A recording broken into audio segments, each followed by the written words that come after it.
Halo semuanya, balik lagi di Firman yang Memerdekakan. Bareng gue, Seto. Dan aku Yanti. Hari ini kita bahas satu ayat yang sering banget disebut dalam tradisi iman. Ulangan 6, 4-5. Pernah dengar Tuhan itu Esa? Yap, itu ayat yang berbunyi, "Dengarlah, hai orang Israel, Tuhan itu Allah kita, Tuhan itu Esa. Kasihilah Tuhan Allahmu dengan segenap hatimu, jiwamu, dan kekuatanmu."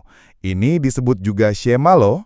Betul. Tapi seringkali kita cuma anggap itu sebagai doktrin. Padahal keesaan Allah bukan cuma tentang Tuhan itu satu, tapi juga menyangkut bagaimana kita memperlakukan sesama. Exactly. Kalau Tuhan satu, berarti semua manusia berasal dari sumber yang sama, Allah itu sendiri. Jadi nggak ada manusia yang lebih tinggi atau lebih rendah. Kita semua setara. Dan keren banget, konsep ini udah ditegaskan sejak awal, bahwa setiap orang diciptakan menurut gambar Allah. Jadi nggak peduli kamu dari suku mana, warna kulit apa, status sosial gimana, kamu tetap berharga. Nah, ini juga jadi landasan kenapa kita harus saling menghormati, bukan saling menjatuhkan.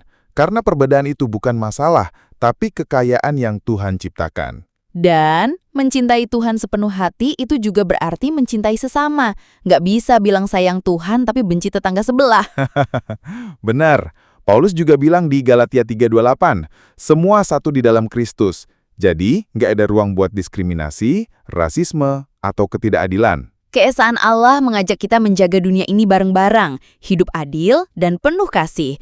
Bumi ini rumah kita bersama. Jadi, sobat pendengar, kalau Tuhan itu Esa, mari kita hidup sebagai umat yang juga satu, dalam kasih, hormat, dan tanggung jawab bersama. Itu dia.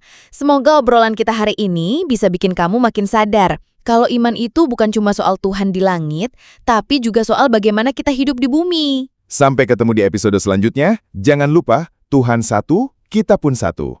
Peace and love, guys!